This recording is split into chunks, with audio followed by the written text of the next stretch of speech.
ప్రభునందు ప్రియ సోదరి సోదరులారా,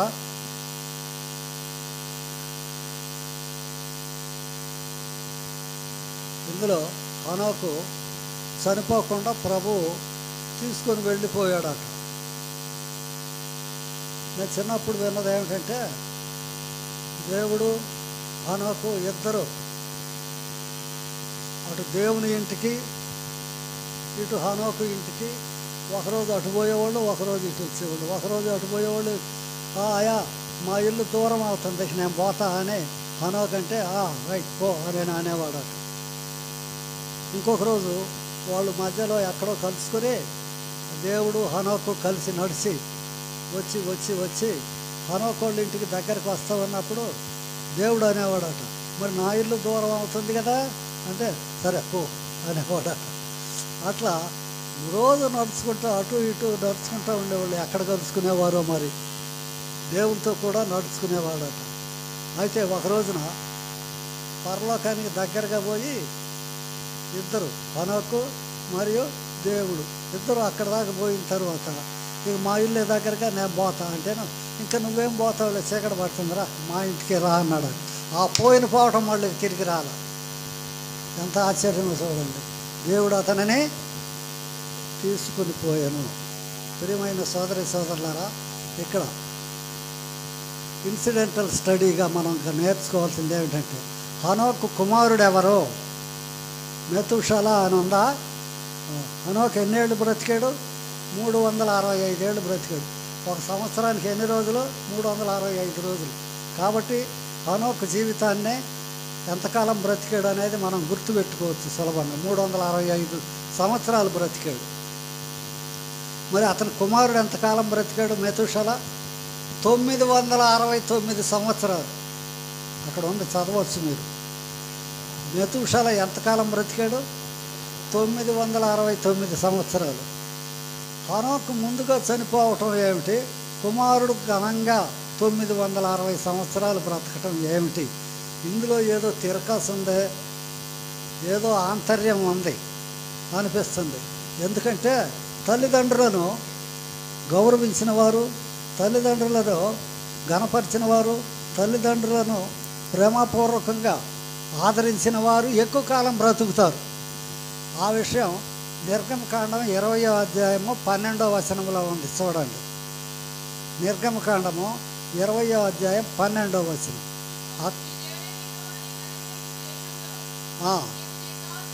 నీవు దీర్ఘాయుష్మంతుడవగుటకు నీ తల్లిని తండ్రిని సన్మానించుము. ప్రియమైన సోదరి సోదరులారా, జాగ్రత్తగా కనిపెట్టండి, గమనించండి. మీరు మీ తల్లిదండ్రులను బాగా చూసుకుంటున్నారా లేదా అనే దాన్ని బట్టి మీ విశ్వాస జీవితం ఉంటుంది. నువ్వు మంచి విశ్వాసం అయితే నీ తల్లిని తండ్రిని బాగా చూసుకుంటావు అనేది ఇక్కడ మనం గమనించాలి. వాళ్ళకి దీర్ఘాయుషు వాగ్దానం చేయబడింది. నీకు అనుగ్రహించే దేశంలో నీవు దీర్ఘాయుష్మంతుడవగినట్లుగా నీ తల్లిని తండ్రిని సన్మానించము అనే మాట అక్కడ కనబడుతుంది. మెతుషల ఏం చేశాడంటే, అతను అంతకాలం బ్రతకటానికి హనోకు భార్యని చాలా జాగ్రత్తగా ఆదరంగా చూసుకునేవాడు అని తెలుస్తూ ఉంది. ప్రియమైన సోదరి సోదరులారా, ఆ విధంగా 65 ఏళ్ళు బ్రతికాడు. 365 ఏళ్ళు బ్రతికాడు. 300 సంవత్సరాలు దేవునితో నడిచాడు. పిల్లలు పుట్టిన తర్వాత 300 సంవత్సరాలు దేవునితో నడిచినట్లుగా అక్కడ ఉందా లేదా? 300 సంవత్సరాలు దేవునితో నడిచినట్లు ఉంది. ఆ కారణం చేత దేవునితో నడవటం అంటే దేవుని యందు భయభక్తులతో, దేవుని గురించినటువంటి ప్రార్థనతో, దేవుని వాక్యంతో ఈ దినములలో మనము చేయవలసిన వారమై ఉన్నాం. కనీసం అందులో 10వ వంతు. 300 సంవత్సరాల్లో 10వ వంతు ఎంత అండి? 30 సంవత్సరాలు. అవునా? 30 సంవత్సరాలన్నా మనం భయభక్తులు కలిగి ఉందామా? హెచ్చరించుకుందాం. మన హృదయంతో మనం పరీక్షించుకుందాం. 30 సంవత్సరాలు వద్దులే, 30 రోజులు ఉందామా దేవునితో? 3 రోజులన్నా ఎడతెగకుండా లోకాశలను కుటుంబములను ప్రక్కన పెట్టి 3 రోజులన్నా మనం దేవునితో ఉండగలమా? ఉండలే. ఇది మానవ నైజం. సోదరి సోదరులారా, 300 సంవత్సరాలు దేవునితో నడవటం అంటే మాటల. చాలా జాగ్రత్తగా గమనించండి. అయితే వీళ్ళ మనవడు ఉన్నాడండి, ముది మనవడు. ఎవరంటే మెతుషల కుమారుడు. కుమారుడేమో మెతుషల కుమారుడు లేమెకు కుమారుడు నోవహు దేవునితో నడిచిన వాడే. చూడండి, ఆదికాండం 6వ అధ్యాయం 5వ వచనం.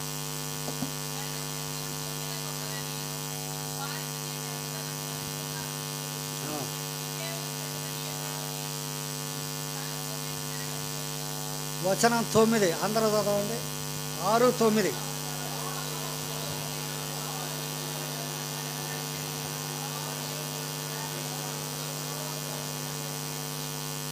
హనోకు వలె నోవహు కూడా దేవునితో నడిచాడా?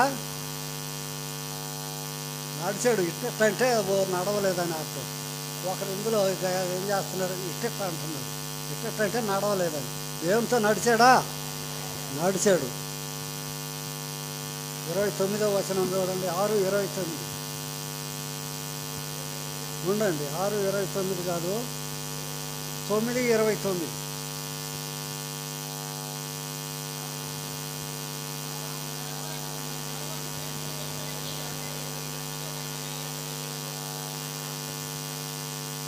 ఏమయ్యాడు? నోవహు ఏమైపోయాడు చిట్ట చివరికి? హనోకు దేవుడు తీసుకుపోయాడు. హనోకు దేవునితో నడిచాడు, నోవహు కూడా దేవునితో నడిచాడు. హనోకు దేవునితో నడిస్తే దేవుడు తీసుకొని పోయాడు. నోవహు దేవునితో నడిచాడు, దేవుడు తీసుకొని పోలా. ఏమయ్యాడు మరి? చచ్చిపోయాడు. సమాధి ఉంది అతనిది. నోవహుకి సమాధి లేదు, చనిపోలేదు, సమాధి లేదు. సోదరి సోదరులారా, ఈ తేడా ఎక్కడ ఉంది? 9వ అధ్యాయం 20-21 చదవండి.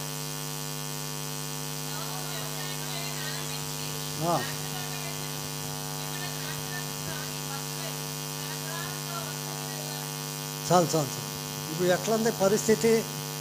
నోవహు పరిస్థితి, ద్రాక్షారసం తాగి మత్తుడైపోయి అసలు బట్టలు కూడా పోయింది తెలియకుండా పడిపోయాడు.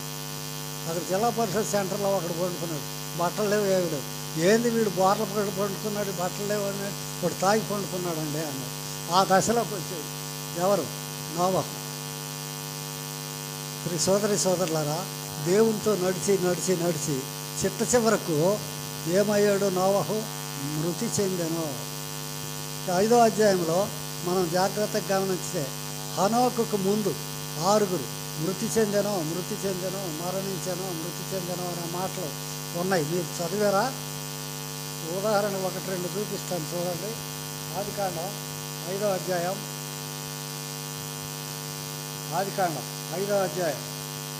5వ వచనం చిట్ట చివరికి చదివించేశాడు.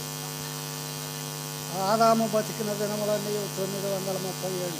అప్పుడు అతడు మృతి పొందిన. అబ్రాహాము కుమారుడు షేతు. వచనం 8.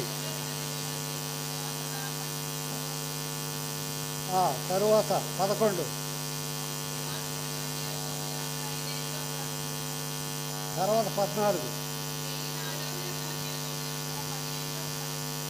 తర్వాత 17. తర్వాత 20.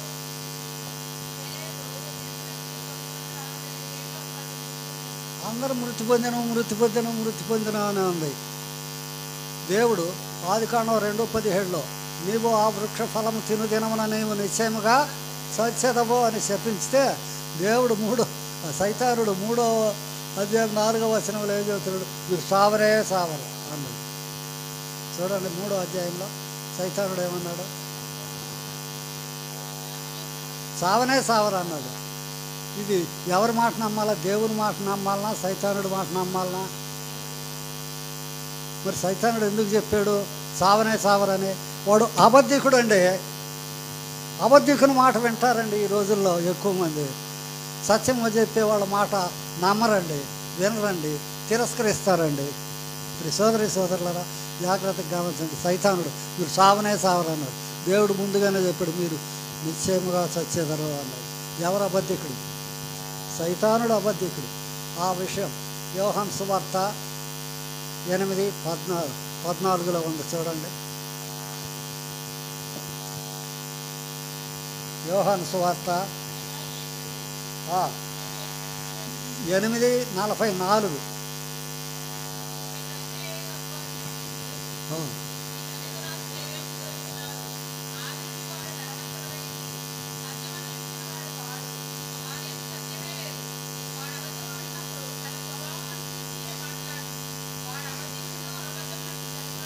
అబద్ధికుడు అండి ఎవరు? సైతానుడు, అపవాది. వాడు ఏం చెప్పినా అబద్ధమే చెబుతుంది. దేవుని మాటలు ఖచ్చితంగా బద్ధ విరోధి. అందువలన అతనికి ఇంగ్లీష్లో అడ్వర్సరీ అనే ఒక మాట ఉంది, వాడారు బైబిల్లో. బద్ధ వైరం ఉంది దేవునికి. దేవుడు ఏం చెప్పాడో దాన్ని కాదనటమే. సోదరి సోదరులరా, ఆ విధముగా సైతానుడు చెప్పిన దానికి వేరుగా హనోకు ప్రవర్తించాడు. అందరూ 6 విషయంలో చనిపోయాను, మృతి పొందాను అని ఉంటే హనోకు విషయానికి వచ్చేపాటికి మృతి పొందలేదు. దేవుడు అతనిని తీసుకొని పోయాను. ఎందుకు తీసుకొని పోయాను? దేవునితో అతడు కలిసి కూడి నడిచెను. ఆహా, ఇందులో ఇంకొక సంగతి మనం నేర్చుకోవటానికి ప్రయత్నించుదాం. ఏమిటంటే, మన అనుభవంలో కాకులతోనే తిరుగుతాయి, కుక్కలతోనే తిరుగుతాయి. అవునా? కొంగలతోనే కలిసి ఉంటాయి, కానీ గేదెలతో కలిసి ఉండవు. ఎద్దులతోనే కలిసి ఉంటాయి, కానీ చేపలతో కలిసి ఉండవు. ఏ జాతి సజాతి జీవులు సహకరించును, సహవాసం చేయను. సజాతి జీవులు సహవాసం చేయను. ఇంగ్లీష్లో దీన్ని ఏమంటారంటే birds of same feather flock together. ఒకే జాతి పక్షులన్నీ కలిసి నివసిస్తాయి. దేవుడు ఏ జాతి వాడో ఎట్టివాడో, హనోకు కూడా ఆ జాతి వాడే అట్టివాడే అయిపోయాడు. ఆ కారణం చేత దేవుని యొక్క స్వభావ లక్షణాలన్నీ హనోకులోకి వచ్చేసింది. దేవుని యొక్క దీర్ఘశాంతము, దేవుని యొక్క నీతి బోధ అన్నీ హనోకులోకి వచ్చేసింది. అందువల్ల దేవుడు అతనిని ప్రేమించను, అభిమానించను, తీసుకొని పోయాను.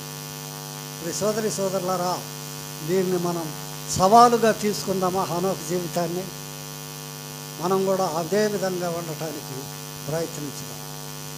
ఇంకొక విషయం, హనోకు బోధకుడు అండి. హనోకు బోధకుడు, ప్రవచించేవాడు. యోధా పత్రిక 14వ వచనం చూడండి. యోధా పత్రిక 14వ వచనం. యోధా పత్రిక 14వ వచనం.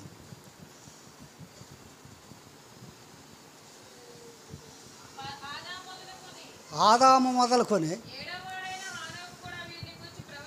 7వ వాడైన హనోకు వరకు అదిగో నీతిని గురించి ప్రవచించాడట హనోకు. మళ్ళీ ఇక్కడ యోధా పత్రికలో రాయబడింది. ఓహో, మతబోధకుడు అయ్యాడండి. దేవుని గురించి నేర్చుకొని నీతిని గురించి, శిక్షణ గురించి, అగ్నిగుండాన్ని గురించి, నరకాన్ని గురించి, పరలోకాన్ని గురించి బోధించి ఆ దినాలలో ప్రవక్త అయిపోయాడండి. ఎవరో ఆయన్ని ఇష్టపడి ఉండేవాళ్ళు కాదని నాకు అనిపిస్తుంది. ఎందుకంటే దేవుని మాటలు చెప్పేవాళ్ళనే నమ్మరు, సైతాన్ మాటలు చెప్పేవాళ్ళనే బాగా నమ్ముతారండి ఈ రోజుల్లో. ఆ రోజుల్లో కూడా అట్లానే ఉంది పరిస్థితి. ఎవరో నమ్మలేదు హనోకు ఒక్కడే ఎందుకు తీసుకుపోయాడు దేవుడు అంటే, అందరికీ వేరుగా ఉన్నాడు. మరి 2-3 హనోకుతో కలిసిమెలిసి ఉండి దేవునితో నడిచినట్లయితే వాళ్ళని కూడా దేవుడు తీసుకొని పోయేవాడు. ఒక్కడ కూడా నడవల. దేవుడు అంటున్నాడు రోమపత్రిక, ఒక్కడైనాను లేడు, నీతిమంతుడు ఒక్కడైనా లేడు అని రోమపత్రిక 3వ అధ్యాయంలోనే కనపడుతుంది. అందువలన ప్రియ సోదరి సోదరులారా, అతనికి ఉన్నటువంటి నీతి ఇంకా ఎవరికి లేకుండా పోయింది.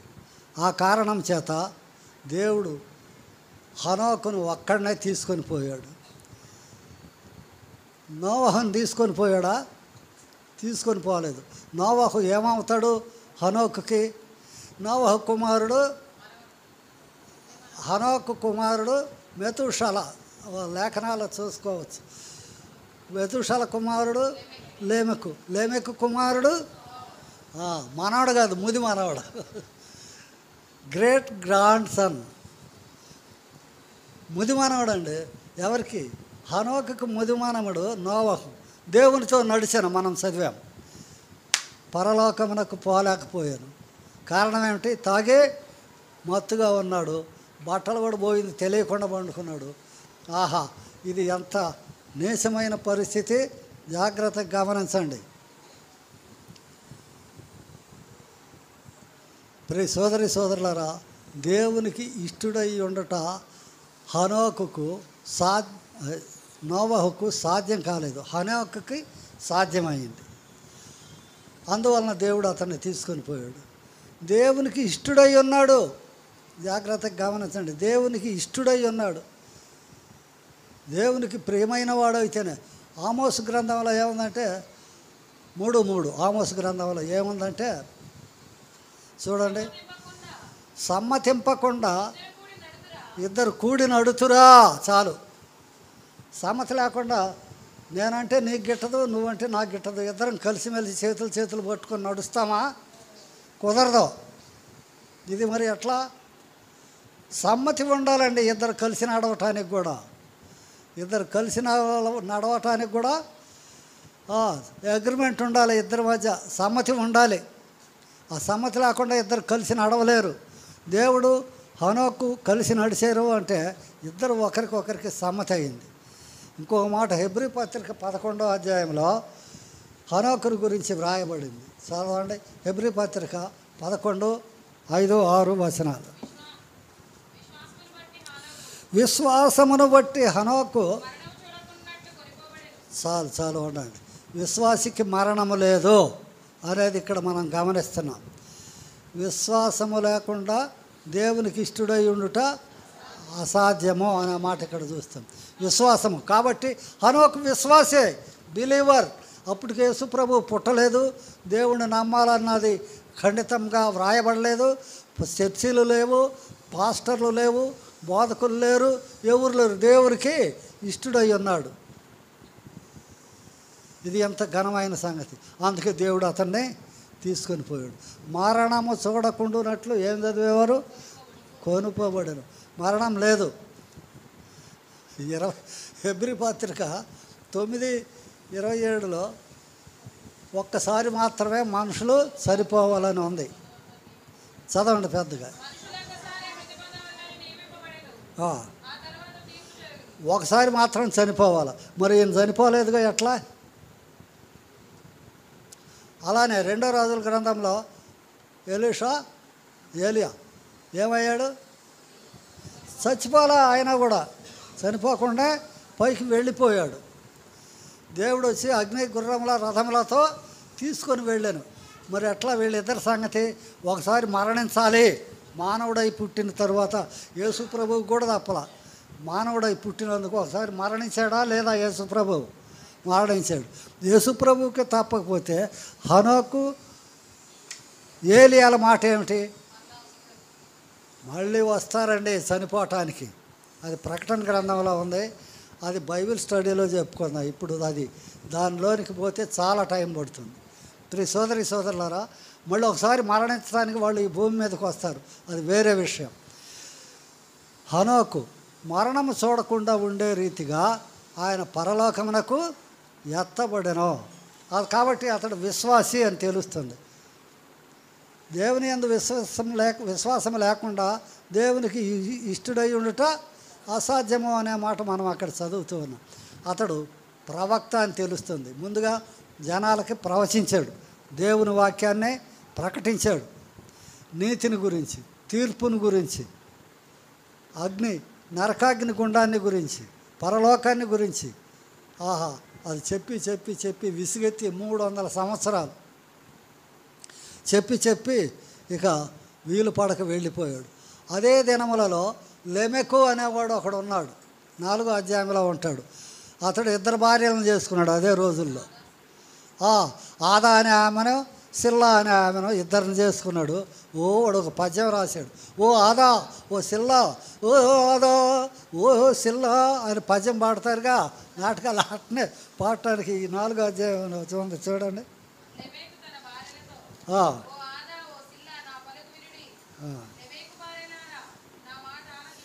ఇది అతిశయంతో కూడినటువంటి మాటలు పలికేటువంటి ఈ లెమెకు. మెతూషల కుమారుడు లెమెకు కాలేదు, లెమెకు కాదు. ఇతడు కయీను వంశస్థుడైనటువంటి లెమెకు ఇతను. మరి ఆ లెమెకు ఎవరు? మెతూషల కుమారుడు. ఆ లెమెకు వేరు. ఆ కారణం చేత ఆ ఎట్టి సమాజంలో ఉన్నాడు హనోకు. బహుభార్యత్వంతో చెలరేగిపోతూ ఉందండి. అతిశయ పరులతో చెలరేగిపోతుందండి. దేవుని యందు భయభక్తులు లేని సమాజంలో బ్రతుకుతున్నాడండి. అవును, కానీ నాకు ఒక తలంపు ఏమిటంటే,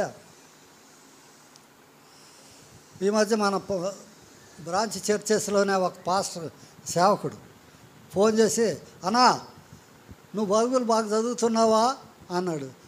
ఏదో అట్ట చదువుతాను. హనోకు దేవునితో నడిచాడు, పరలోకానికి పోయాడు. నోవహు దేవునితో నడిచాడు, పరలోకానికి ఎందుకు పోయాడో చెప్పు. గదమాయిస్తున్నావు ఏందయ్యా? తెలియకపోతే అడుగు, తెలిస్తే నన్ను ప్రశ్నించటానికి నాకు చెప్పగలను చెప్పలేను, అది తెలుసుకోవటానికైతే నాకు అసలు ప్రశ్న వేయబాక అని.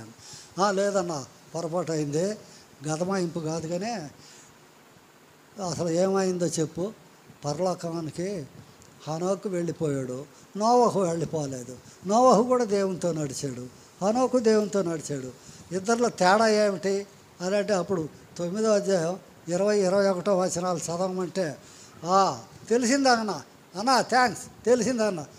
కొంతమంది చదవకుండా బోకరించే వాళ్ళు ఉంటారండి.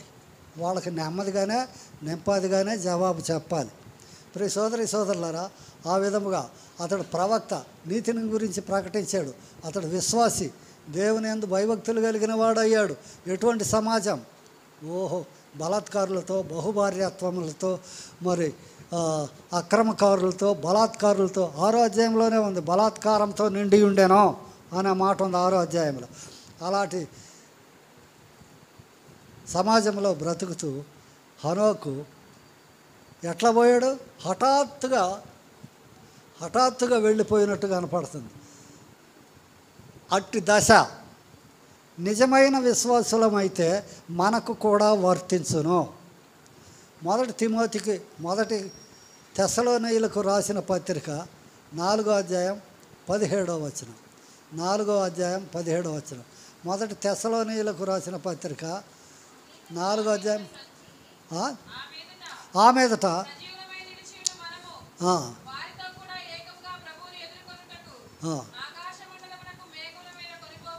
కొనిపోబడదుము అంటే చాలు.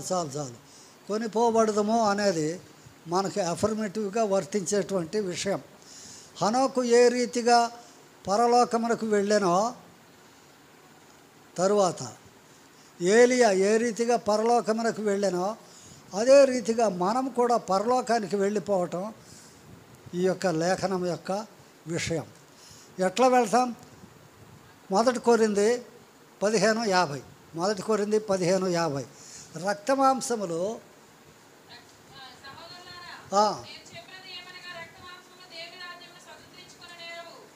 దేవుని రాజ్యమును స్వతంత్రించుకొననేరవు. చాలు.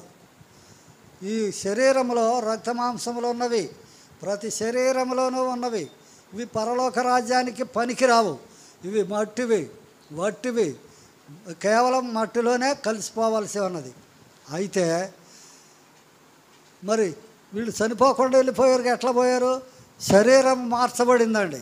శరీరం మార్చబడకపోతే, రక్త మాంసములు లేని శరీరులుగా మార్చబడకపోతే పరలోక రాజ్యంలో చెల్లరు, బ్రతకరు, ఉండటానికి వీల్లేదు. దేవుడు తీసుకుపోవటానికి కూడా వీల్లేదు.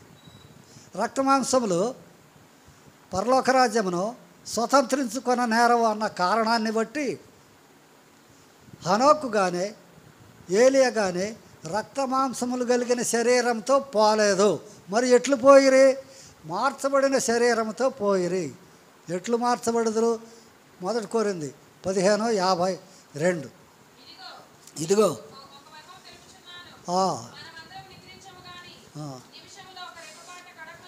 రెప్పపాటు సమయంలో, చాలు with in the twinkling of an eye, రెప్పపాటు సమయంలోనే మార్పు చెందుదుము. ఆ పాట గుర్తుందా? క్షణములోనే మార్పు చెంది ఎత్తబడెదము, క్షణములోనే మార్పు చెంది ఎత్తబడెదము, మమ్మను సిద్ధ పరచిన శ్రేయస్సును సంధింతుము, మమ్మను సిద్ధ పరచిన శ్రేయస్సును సంధింతుము, వారిని కొనిపోవా ప్రభు యేసు కాచును, జయించు వారిని కొనిపోవా ప్రభు యేసు కాచును. ప్రియ సోదరి సోదరులారా, మనం జయ జీవితం కలిగిన వారమై ఉంటే ప్రభు యేసు వచ్చును. మార్చబడిన శరీరముతో ప్రభువును సంధించుదుము. ఇంతకు హనోకు ఏమి జయించాడు? పరలోక రాజ్యానికి వారసుడు కావటానికి మిత్రులను జయించాడండి. చిన్నప్పుడు కలిసి ఉండే పీర్ గ్రూప్ అని ఉంటుంది, కలిసిమెలిసి ఆడుకునే గుంపు. ఆ గుంపును జయించాడు. మీరు వండిరా ప్రక్కకు వండి. కుటుంబాన్ని జయించాడు. భార్య బిడ్డల అనుబంధము అనురాగములన్నింటినీ త్యజించాడు.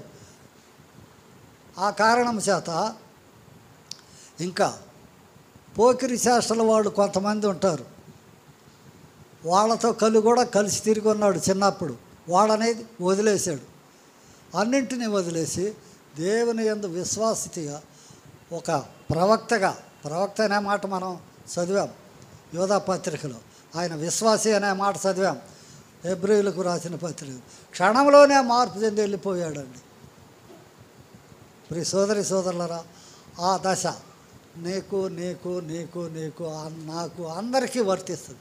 నిజంగా యేసు ప్రభువుని నమ్మితేనే ఇది సాధ్యము. నమ్మకుండా రోజు గుడికి వచ్చినా కుదరదు, కొత్త బైబిల్ కొన్నా కుదరదు, అన్ని ప్రార్థనలకి హాజరైనా కుదరదు. నిజమైనటువంటి విశ్వాసము, నీతి కలిగినటువంటి విశ్వాసము కలిగి ఉంటేనే ప్రభువును మనం సంధించగలం, ప్రభువు మనలను స్వీకరించి తీసుకొని పోగలం.